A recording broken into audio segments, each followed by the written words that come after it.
Pour ce nouveau long format, direction l'arrière-pays du Boulonnais, on se trouve à Samé pour y découvrir son savoir-faire et son patrimoine. Et on va tout de suite démarrer par le savoir-faire le plus emblématique de la ville. Il s'agit des fraises de Samé.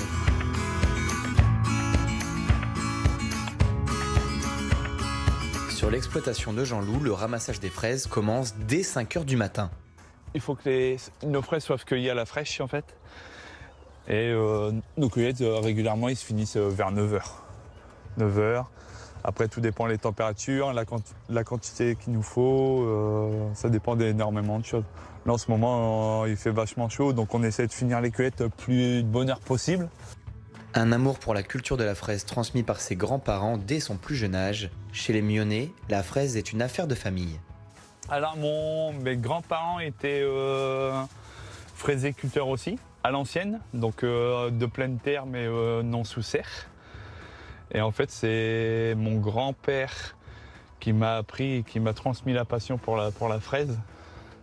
Et mais sinon mes arrière-grands-parents aussi, donc les parents de mes grands-parents ou ma grand-mère étaient déjà fraisiculteurs aussi. C'est la 4e génération là. Voilà. Une fois dans l'une de ces 16 serres, il part à la recherche de la fraise parfaite du jour. Là, on voit elle est bien rouge. Et en fait, quand on cueille le fruit, quand on pose sa main en dessous, il ne faut pas qu'on appuie, il faut surtout pas pincer la fraise, parce que sinon on voit nos traces de doigts à la vente 1 heure après. Et on prend par la queue en fait, et hop, on coupe. Au total, Jean-Loup cultive 12 000 pieds pour sauvegarder un savoir-faire traditionnel. La fraise de Samé, elle est reconnue d'être de la fraise de pleine terre. Si vous avez des fraises que vous êtes cultivées en hors sol, ce n'est pas considéré comme la fraise de Samé. Pour quelle raison ? Pour quelle raison ? Parce que c'est pas le même goût et la fraise de Samé, c'est connu pour être vraiment de la pleine terre avec tout ce qu'il y a l'aspect à côté. Ça gagne en goût, vraiment ? On voit quand même, pour ma part, j'ai jamais goûté énormément la fraise hors sol. Pour le peu que j'ai goûté, voilà, c'est toujours mieux la fraise de pleine terre. Mon grand-père il me racontait toujours que la fraise de Samé a été connue et reconnue grâce, on dit que Samé aurait été implanté en fait avant sur un volcan, un ancien volcan. Donc la terre est propice en fait à la pousse de la fraise.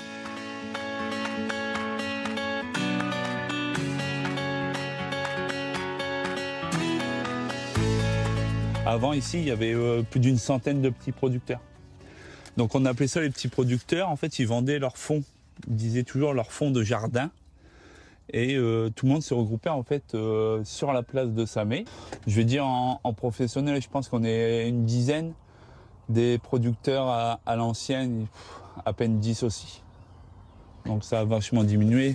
C'est un travail qui est énormément physique et c'est quand même assez contraignant parce que la période après novembre, décembre, c'est peut-être un petit peu plus calme, mais vous avez toujours l'entretien. Et au mois d'avril, décembre, vous rebâchez tout, il y a de la surveillance et au mois d'avril, il faut toujours être là, ouvrir, fermer. Il faut toujours être là en fait sur le site.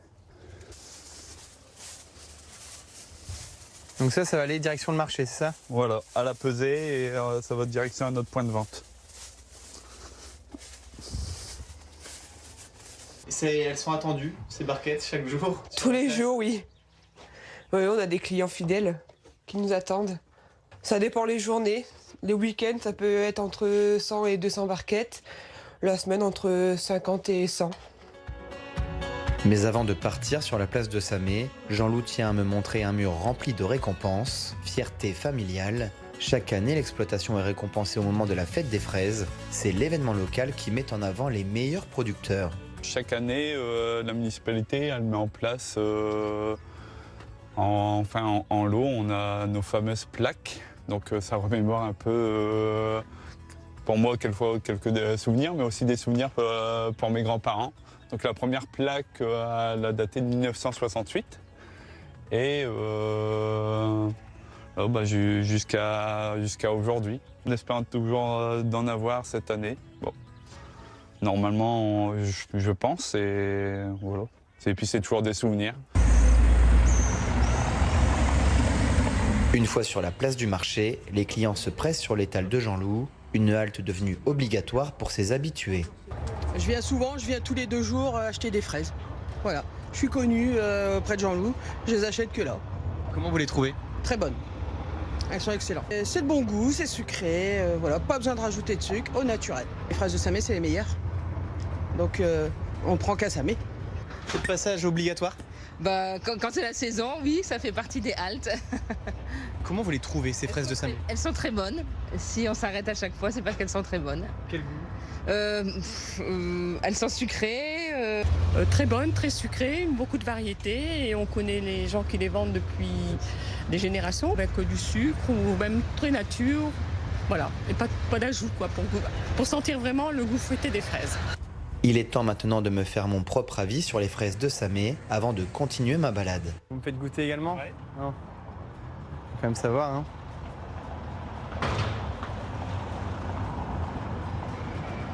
Elles sont très bonnes. Très bonnes en goût, très sucrées. Franchement, non, vraiment pleines de saveurs. Pleines de saveurs. Merci, je vais en prendre une. Merci.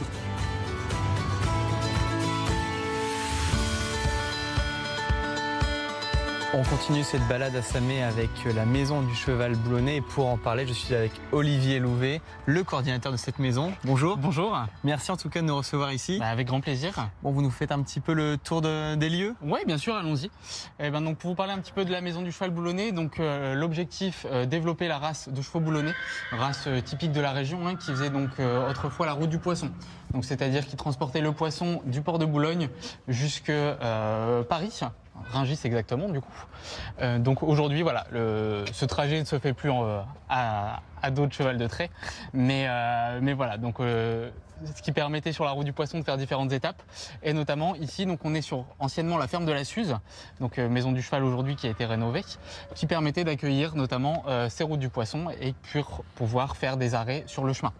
Comment ça s'est passé, cette évolution dans le temps forcément? C'est avec l'arrivée des nouvelles technologies, etc. Enfin, où les chevaux ont encore leur place et leur importance ici? Alors, les chevaux ont perdu beaucoup leur place, notamment au niveau que ce soit de l'agriculture ou au niveau du transport.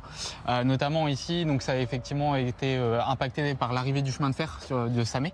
Mais voilà, aujourd'hui, les chevaux au niveau de l'agriculture également ne sont plus présents, remplacés par les tracteurs, etc., les gros engins agricoles, mais ils retrouvent petit à petit leur place, notamment dans des zones où c'est un petit peu plus compliqué d'y accéder, pour faire du débardage en forêt, des choses comme ça.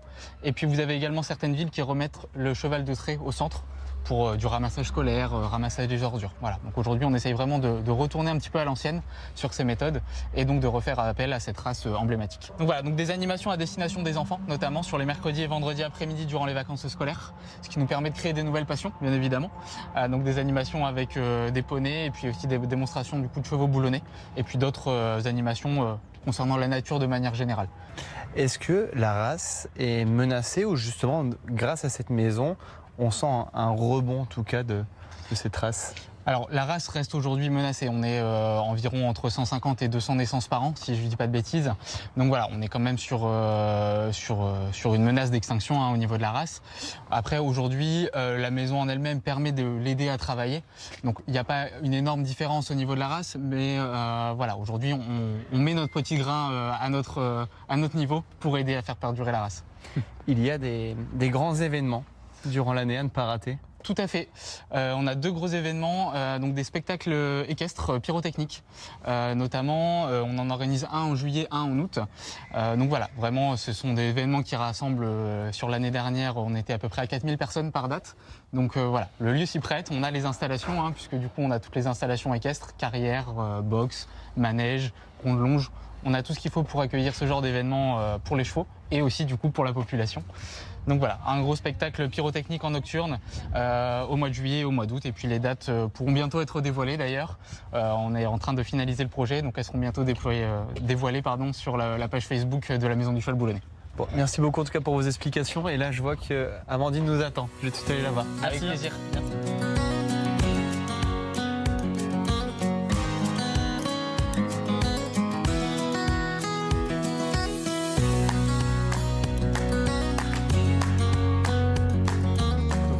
Qu'est-ce qu'ils font là? Donc là, bon, on vient juste de mettre les chevaux, donc la jument est un peu chaude, mais c'est parce que c'est un début de séance, elle n'est pas encore tout à fait détendue, c'est tout à fait normal. Et donc là, on est en train d'herser la piste, donc c'est une petite démonstration de herse avec une paire de chevaux. Voilà. Et dans l'idée, c'est une pratique qui se fait au pas. Voilà, comme là les chevaux ils sont vraiment une traction ensemble. C'est pour ça qu'on met 2 chevaux ensemble parce que ça tire. C'est quand même relativement lourd.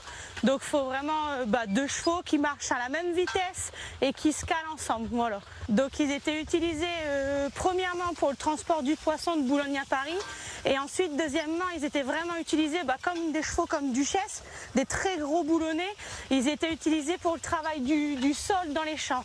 Donc toute la partie Kaiser, toute la partie labour et herçage, donc des terres, parce qu'à l'époque, nos anciens ne travaillaient qu'en traction animale. Voilà, et puis maintenant, on va dire que le cheval boulonné, il a vraiment sa vocation dans le milieu urbain, mais complètement différent. Parce qu'à l'heure d'aujourd'hui, avec la mécanisation, c'est un petit peu, voilà, les tracteurs sont tellement puissants et tellement au point, on ne peut pas rivaliser avec une traction animale, hormis sur des petites structures comme des ACI ou des cultures bio. Mais chez un gros agriculteur, voilà, on est plus bon. Par contre, le cheval boulonné, il peut avoir toute sa vocation. Comme par exemple, moi, ce que je fais, c'est dans du tourisme. Donc on va vraiment utiliser le cheval pour faire des balades en calèche, alors des balades classiques ou des balades gourmandes qu'on peut faire en départ de chez nous, ou comme avec nous la CCHPM en départ de Preur, où on part faire une balade d'1h30 avec une vingtaine de personnes.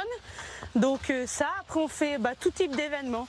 Donc on peut faire des anniversaires, des mariages également, et puis après il y a toute l'utilisation dans le milieu urbain, comme de l'arrosage, du ramassage de déchets. Par exemple, tous les sapins à Noël qu'on utilise, c'est des sapins qui peuvent être ramassés avec des chevaux, par exemple. Parce que on est vraiment mis au niveau, forcément, du carburant, parce que il y en a pas. Et puis après, ça permet aussi vraiment de resociabiliser un petit peu les gens avec les chevaux, parce que ça s'est beaucoup perdu et les gens n'ont plus l'habitude de voir des chevaux travailler et ils ont perdu ce respect envers l'animal. Et puis nous, c'est vraiment important d'utiliser des chevaux boulonnés parce que si on ne les utilise pas à l'heure d'aujourd'hui et si on n'a pas cette filière bouchère, il n'y aurait plus de chevaux, tout simplement. Et c'est vraiment important de garder notre patrimoine et de continuer à le faire travailler. Donc continuer à le mettre au travail, que ce soit pour du loisir ou des professionnels.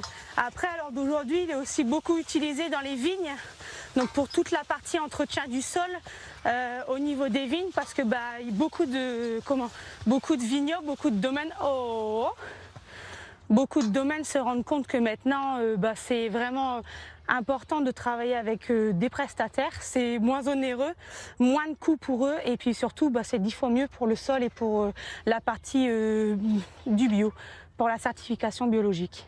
Quelles sont ses caractéristiques, ses compétences Alors les compétences du cheval boulonné, là on voit que c'est 2 chevaux qui ne sont pas tout à fait faits pareil physiquement, mais c'est des chevaux qui ont à la fois du sang comme un cheval de sang, mais qui ont cette force du cheval de trait. Là on voit, on est sur une jument qui a beaucoup de coffre, c'est déjà une grosse jument, elle a un vrai fessier. Quand on regarde le cul, il est vraiment fait en cœur.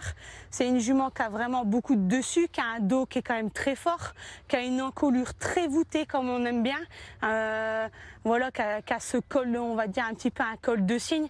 Et là on est sur une jument déjà qui a une belle taille, et puis c'est une jument qui a beaucoup de sang et beaucoup de force. Un cheval boulonné, là elle est à un bon 900 kg cette jument là. C'est une fierté de continuer à perpétuer cette race, ce savoir, et qui vient de chez nous.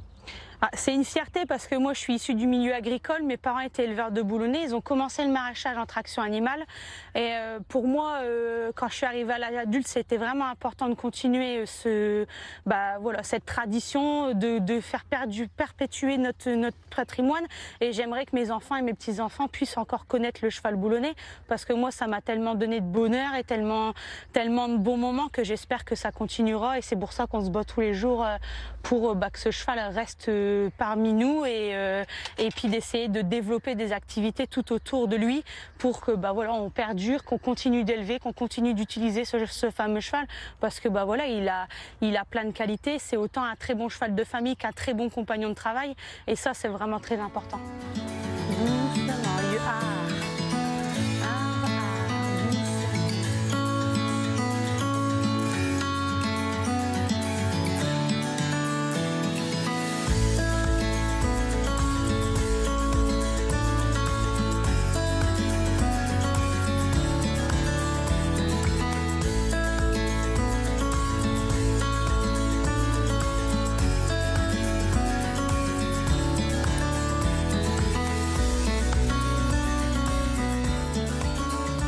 Parlons maintenant patrimoine ici à Samé et pour en parler, je suis avec Valérie Delattre, la conseillère au patrimoine culturel ici de la commune. Tout à fait. On se trouve au sein de l'église Saint-Martin. Est-ce que vous pouvez déjà nous en dire un petit peu plus sur cette église? C'est une église gothique qui a un attrait particulier. Il n'y en a que 2 en Europe parce qu'en fait elles sont collées, l'église est collée à des maisons, ce qui permettait avant une certaine protection.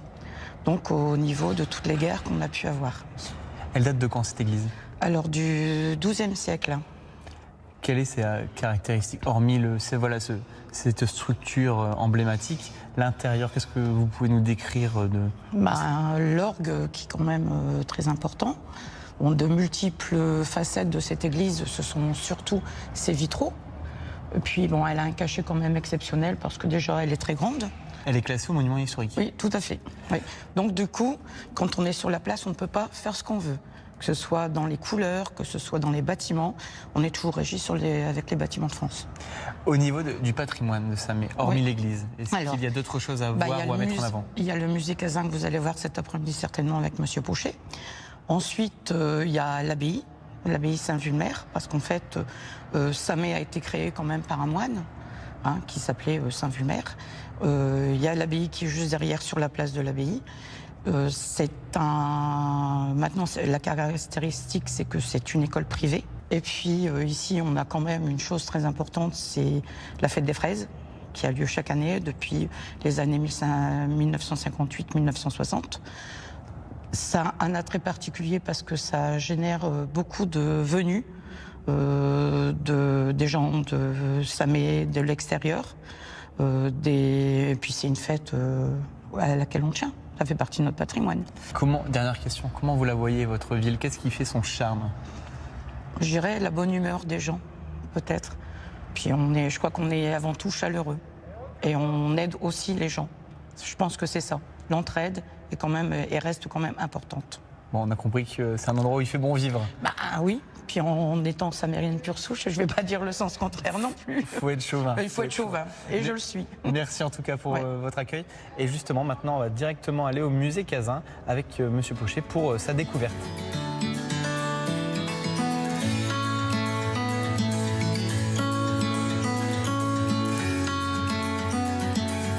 Mon tour de Samé m'emmène maintenant ici, directement en mairie, et plus précisément au sein du musée Cazin. Et pour en parler, je suis avec Éric Pochet, son président. Bonjour et merci de nous accueillir ici. Je vous en prie, c'est un plaisir pour nous. Première question déjà, qui est Jean-Charles Cazin? Qui est Jean-Charles Cazin? C'est un artiste peintre, céramiste aussi, qui a été internationalement reconnu à partir des années 1885. Cazin propose au Salon des artistes et dans d'autres salons parisiens et autres un certain nombre de peintures qui vont défier un peu l'actualité, la dominance de ce qu'on appelle à l'époque l'académisme, une peinture religieuse, militaire, voilà, très, très stricte. Il va composer un certain nombre de tableaux où ça peut paraître même un peu paradoxal, alors que Cazin est un profond républicain, allié à Gambetta, etc. Toute une série de tableaux, il y en a une dizaine, qui sont à Lille, à Tours, aux États-Unis, qui allient des thèmes bibliques dans des paysages de la Côte d'Opale, voire de la région de Fontainebleau, là où les Cazins s'installent et ont aussi de la famille. Jean-Charles Cazin, vous le définiriez plus comme un peintre ou un céramiste? Un peintre. sans aucun doute. On l'appelait le peintre du Nord.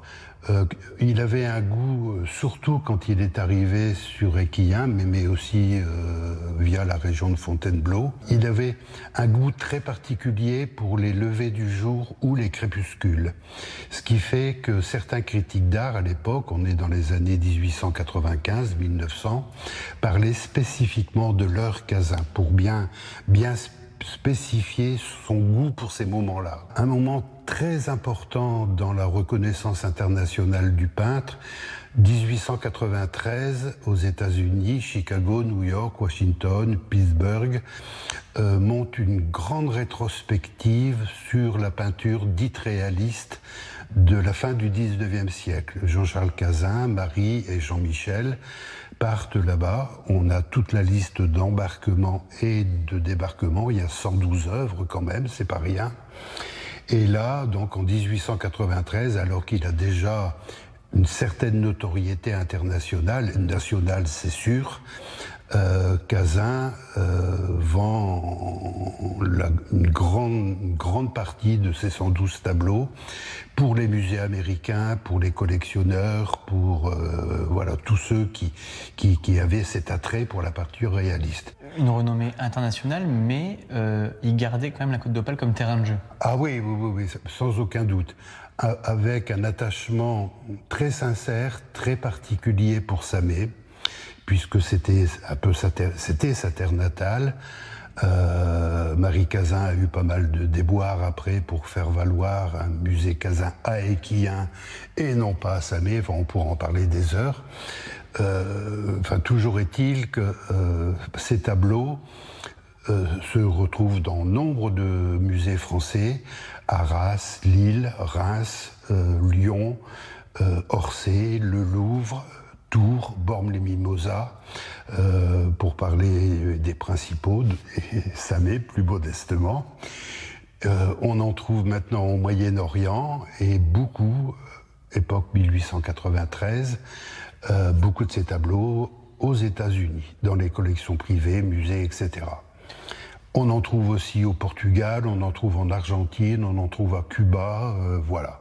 Donc il a rayonné très très large.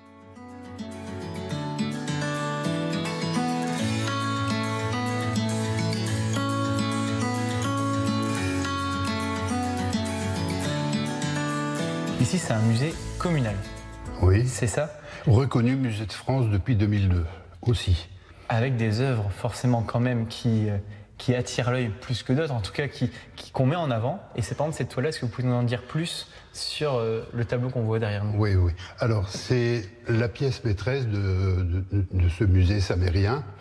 C'est la boulangerie des frères Coquelin qui se situait dans la rue, maintenant appelée rue Victor Hugo, rue de l'Écu à l'époque. On est il n'est pas daté. Il est des années 1885, vu l'âge qu'a Constant Coquelin, l'ami de toujours de Jean-Charles Cazin. Ils s'étaient connus au collège à Boulogne, devenu lycée Jean-Charles Cazin maintenant. Ça a été une amitié entre deux qui était indéfectible jusqu'à la mort de Cazin en 1901, puis de Constant Coquelin en 1909. Ça, ce tableau... donc pièce maîtresse, ce tableau-là est au musée de Samé, il y restera. Tous les tableaux, puisque c'est un musée de France, sont décrits comme inaliénables, c'est-à-dire non susceptibles d'être vendus. C'est une propriété quasi nationale, bien qu'à l'origine municipale, et qu'il essaye de perdurer. Merci beaucoup en tout cas pour cette visite. On vous encourage maintenant à vous aussi venir découvrir le musée Cazin et ses 400 œuvres de ce peintre de la Côte d'Opale.